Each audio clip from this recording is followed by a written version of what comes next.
Hello, good morning! Ito nga pala yung mga kuhang video namin kahapon bago kami umuwi sa aming bahay galing sa trabaho. Ito, nakasakay na po kami sa aming tricycle. Nakakatuwa din isipin na kahit papaano, nakakaluwag na kami sa pang-araw-araw namin na pagpasok at pag-uwi sa aming bahay. Kasi dati gumagastos ako ng 400 to 200. Okay. Pinakamababa na yung 200 na pamasahe namin noon kapag pumapasok. Lalo na kapag walang pupuntahan mula sa bahay. Pagpunta sa school, 100.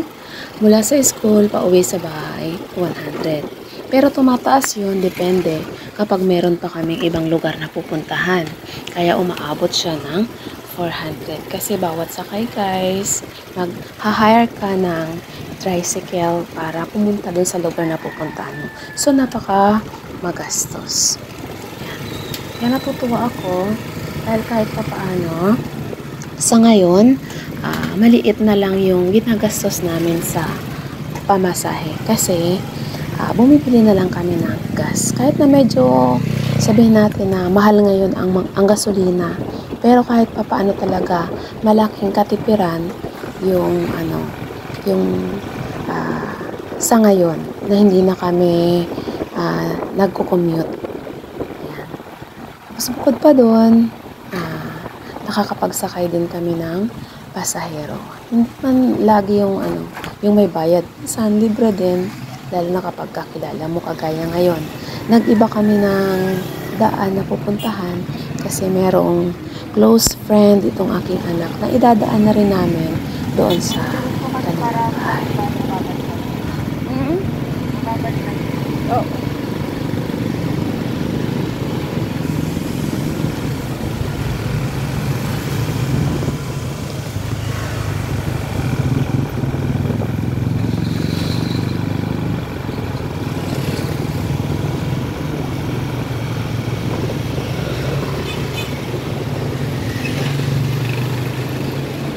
Dito ka na? Ay, lapit lang pala.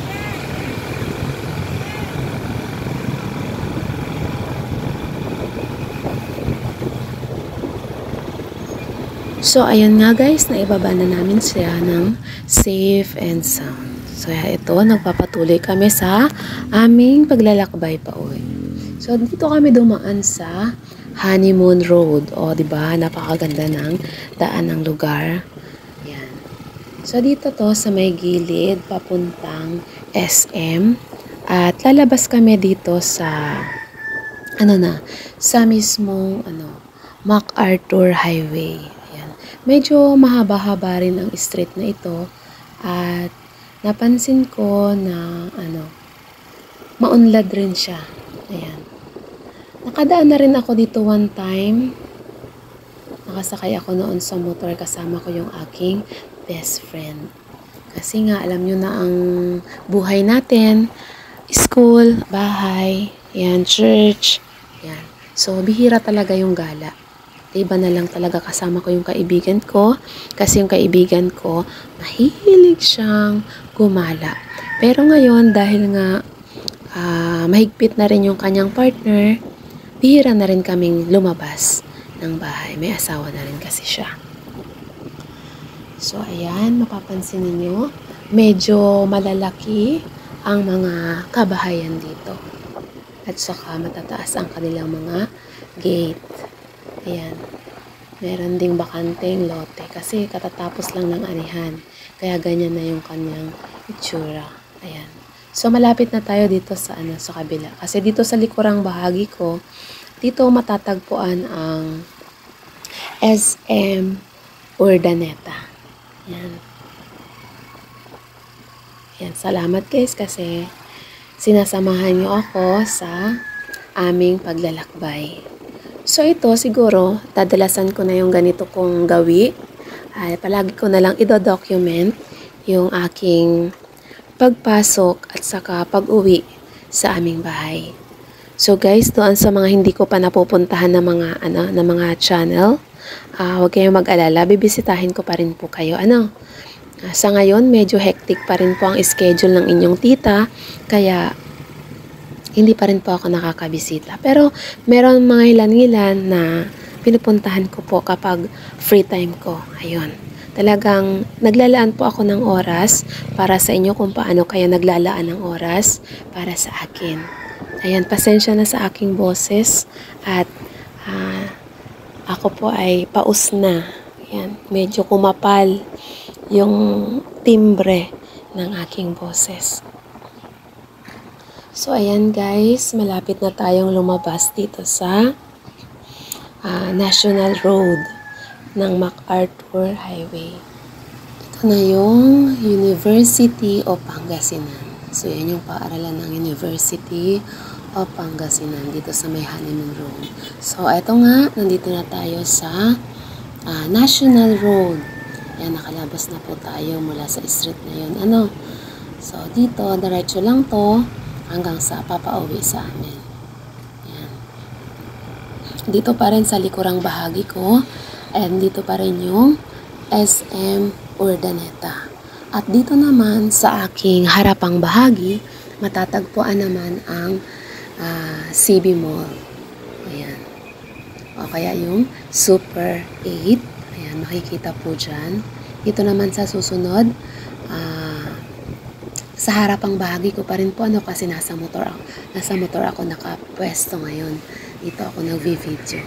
Dito sa harapang bahagi matatagpuan naman yung Lammart. Ayan. So yung Lammart, diyan matatagpuan yung mga available na mga school supplies, mga kagamitan sa bahay. So ayan, lumampas na po kami sa CB Mall dahil medyo traffic. Ayan, na-stop kami dito sa tapat ng Urdaneta Jollibee. So, ayan. So, diretso lang tayo. Malapit na rin tayo dito sa sa main public market, Urdaneta Public Market. Ayan, yung wet market, madadaanan natin. Pero, ililipat na rin pala siya. Okay. Meron ng paanunsyo na ililipat na itong wet market sa kabila malapit sa Bagsakan. So, kagaya ng nauna, ayan, stop tayo kasi merong traffic light dyan. Medyo, ito yung pinaka-hotspot ng mga sasakyan kasi crossing area ito. Yeah, medyo konting pasensya at mahaba-haba ang pila. So, buti nga ngayon, walang mga nagpapatunog ng mga busita ng kanilang mga sasakyan. Minsan, masakit sa tenga. Kasi alam talaga naman nila na hindi sila makakadaan. Pero, busina sila ng busina. Siguro nagmamadali, emergency. Ewan ko. Meron naman talagang kanya-kanya silang mga dahilan. Mainit yung ulo ni mamang driver kapag sila ay naharangan. Minsan kasi, dito sa kalsada, give and take. Dati wala akong pakialam. Basta nakasakay lang ako.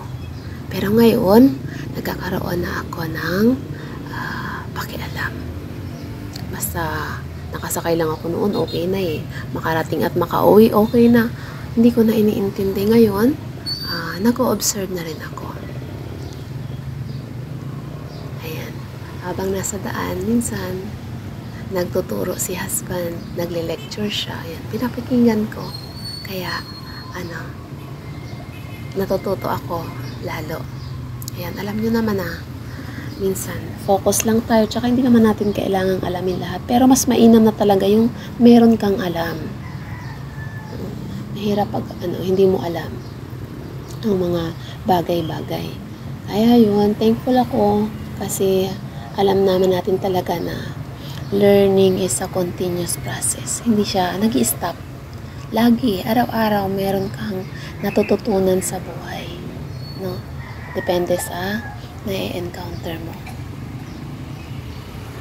So, ayan guys, nakakatuwa. Patience is a virtue. Ayan, ganyan talaga. Maghintay tayo. Konting pasensya lang. So, dito na kami sa tapat talaga ng mismo public market ng Urdaneta. Kagaya nga ng sabi ko sa inyo, ito yung hotspot ng mga sasakyan kasi nandito tayo sa part na dalawa ang crossing.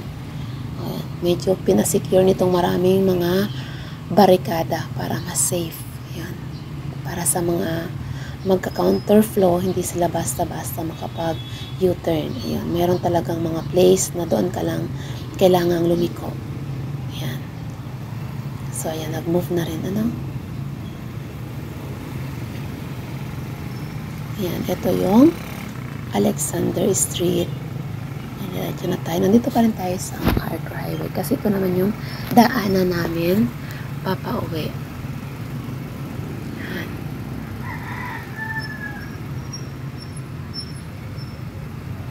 Okay, next stop tayo.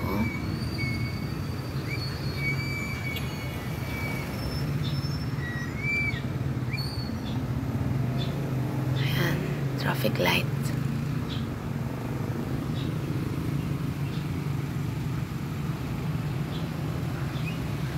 Pasensya na kayo, hindi dito makita yung ano yung kalabaw. Merong karabaw dyan na statue. So, yung kalabaw kasi, yung karabaw, ano pa man pagbigkas, ano? Okay, Marinduque term kasi yung nauna kong bigkas, kalabaw. Dito, Carabao. Sa Ingles, Carabao. Ayan. So, dito, nandyan yung statue ng Carabao nga, yung kung saan, siya yung source of income ng mga taga Urdaneta. Ayan. Yun yung kanyang simbolo ng Urdaneta. Hindi makita kasi nga natabunan sila ng maraming sasakyan. Sayang nga hindi nyo makita ngayon ang ating bronze na estatwa ng Carabao na pinaka-official seal nitong ating aming lalawigan. Medyo mahirap kasi yung pwesto niya. Nandyan siya sa pinaka-corner na kung saan etong daanan diretso, tapos diretsong crossing din, tapos double lane din siya. Side by side ay double lane, kaya medyo delinquente yung kanyang position. So marami din nagsushooting dyan, marami nagfi-film para makuha yung magandang view nitong itong aming estatwa dito sa lugar na to.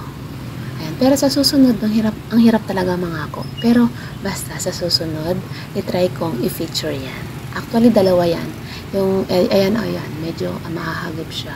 Hindi na talaga. Wala. Hindi ko siya nakuha. Alanganin yung pakapwesto ko. Ayun guys, ayun. Eto, medyo nakita naman pala siya. So, sa gabi, mas maganda yan kasi meron siyang, reflector, merong pailaw, at saka merong konting, waterfalls. Kasi dito sa Urdaneta, meron tayong malaking, livestock market dito. Kaya yan yung kanyang pinaka-seal ng lugar. Okay. Sinisimbolize niya yung power at saka determination. Ayan. Pagiging masipag at matyaga nitong ating hayop na kalabaw.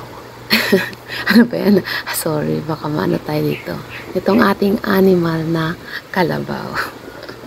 So, yan, diretso tayo. Dito na tayo sa another crossing. Etong San Vicente Crossing. Ayan, stop ulit tayo ng kaunti. Kasi, magko-cross tayo. Ayan, nakalimutan ko kung ano yung pangalan ng street na to Hindi naman kasi ako taga rito. Pero sa susunod, ipapamiliarize ko kaya sa mga street na meron dito. So ito, pupunta po kami sa kabila. May bibilhin lamang kami sa butika. Ayan. Magte-turn left tayo. Okay, U-turn tayo ng konti. Medyo bumibelo lang itong si aking husband. Okay, wait lang guys ha. Sandali lang po. Bibilhin mamaya. Kwento ko sa bilhin lang ako ng dyan, ng gamot. Ayan.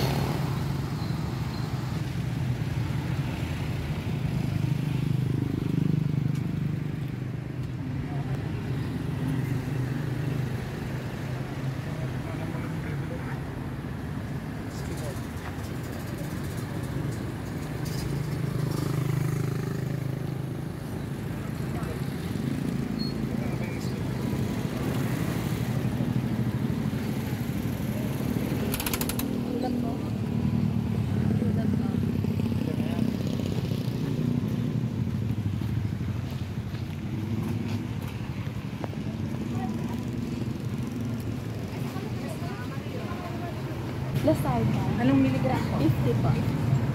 May mga isang Ay, magkano po yung isang ganyan lang po? ilan po sa kanila? Asa lang po?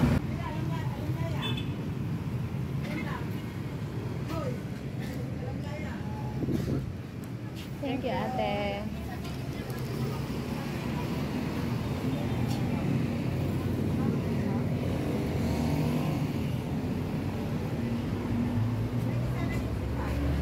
Lima po. Ate, ito nga po. Tapos isang ipigasin po. Ito po. Magkano po itong malaki? Ito na lang po maliit. Ate, magkano dito ang ano? Peno fibrate? Opo.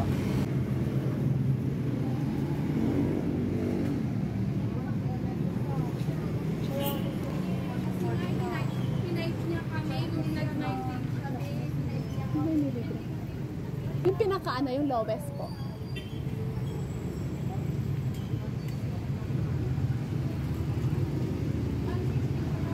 $116 po. Ang isa po. Ang isang pack. Ay, 160 po yun. Opo, 160.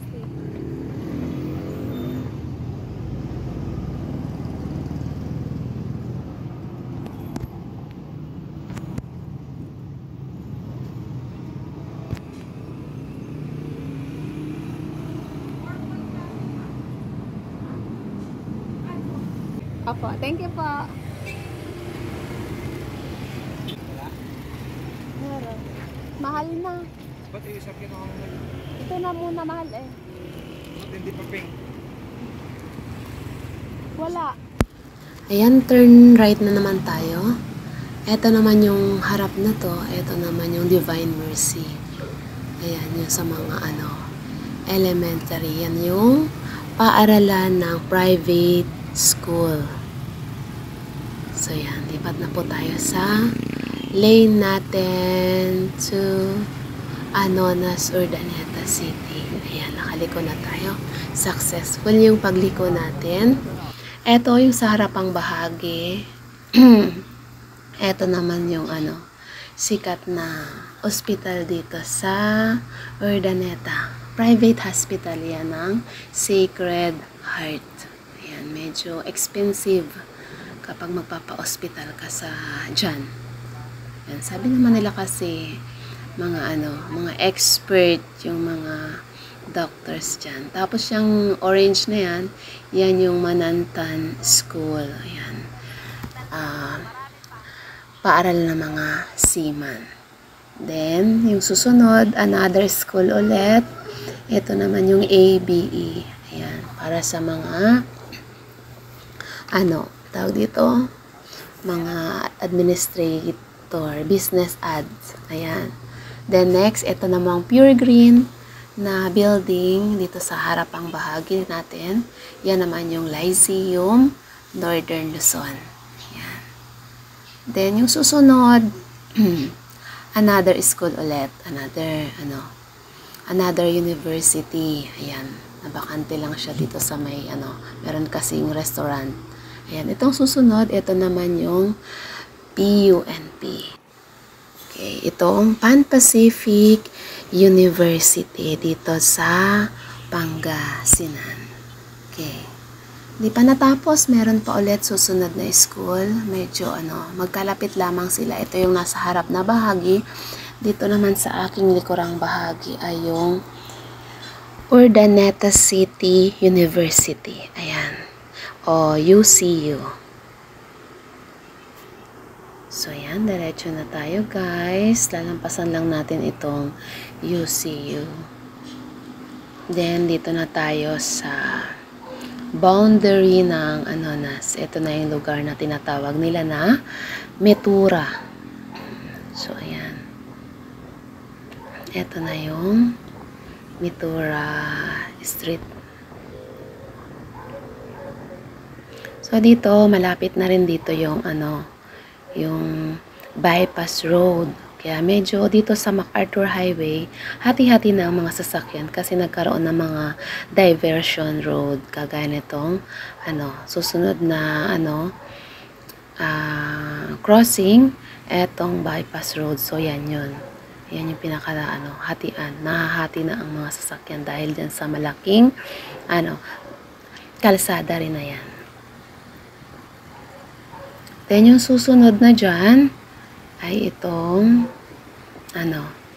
mismong Anonas na. Yan. So, siya nga pala, itong bakanting lote na yan, yan yung nakikita nyo dyan.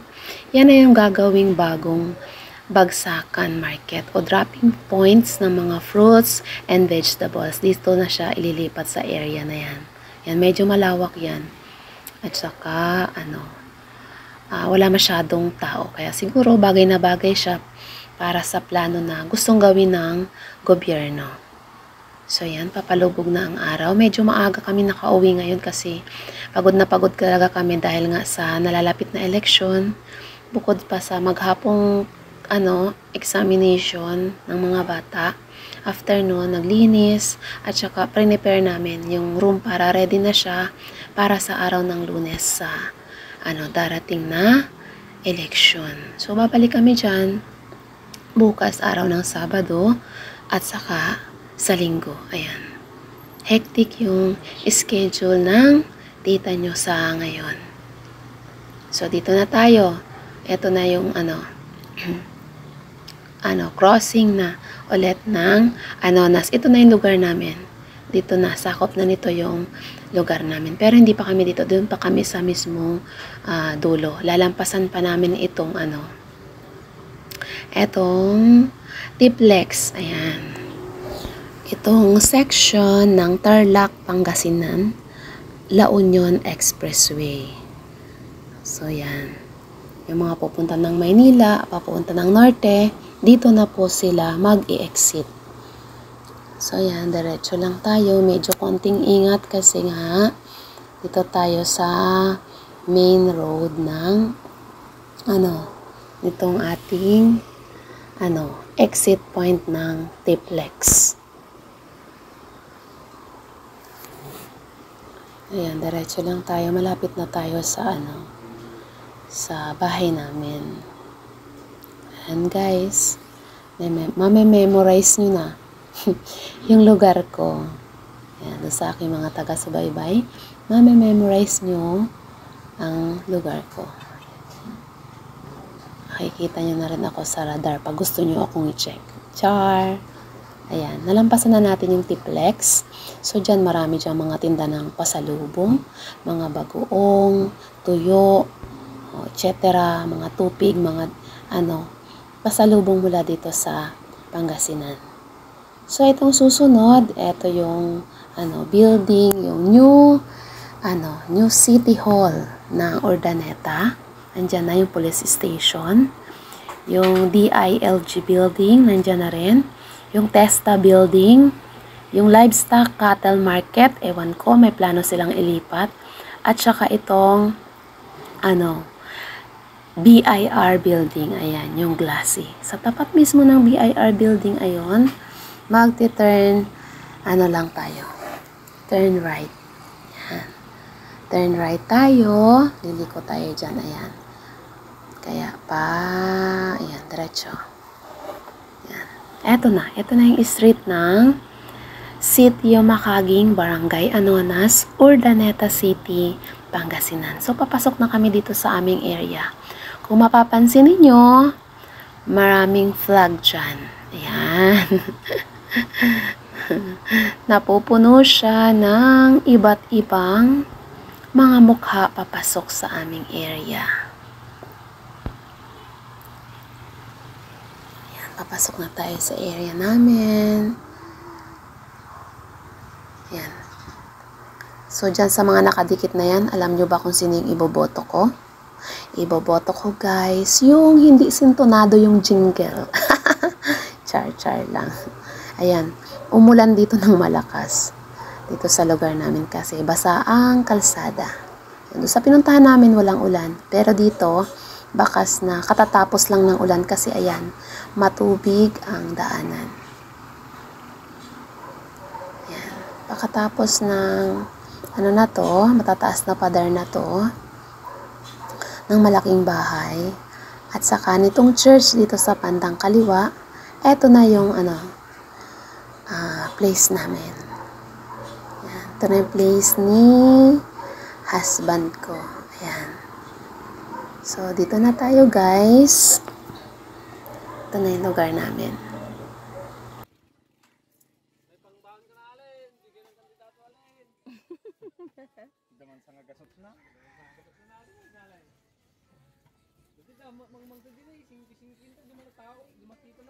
Tito Pings, pag-uwi ka, punta ka sa akin ha. May bibigay ako sa'yo. Bibigay ko kay ate. Hala, baka naipit na yan. Naipit mo kayo na? Mali. Hala? Oo. Balikan mo na lang. Ang bukas yan.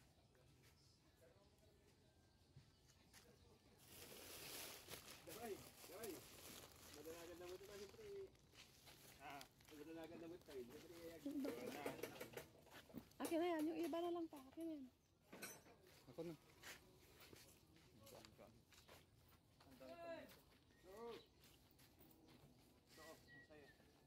Marami na akong dala.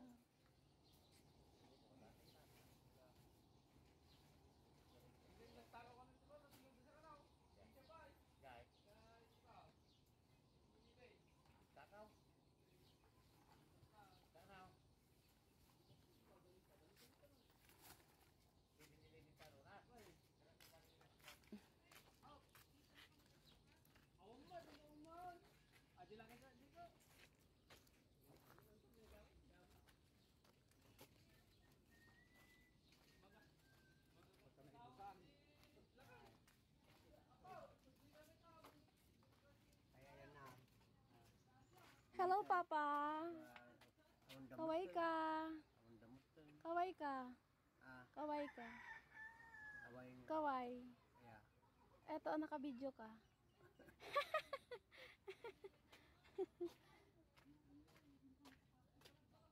Hello, everyone. We're here. Itan ako maghanap sa sunod. Sabi ni teacher, walang pasok ng Kaway. Another day. Kaway. Hi. Mama. Oh, sipag naman ng isang dalaga dyan. Wala ni summer ni Mga pak. Sabi niya sa akin, nagsumbong kanina, Sabi niya, habang nagro-rubik's kami sa loob. Sabi niya, Ay, hindi ko siya nakasama kanina. Ulaw-ulaw. Orat pa ng ubing. Hi, thank you Lord. Thank you guys sa pagsama nyo at pag-support sa Vlog Musika PH. God bless.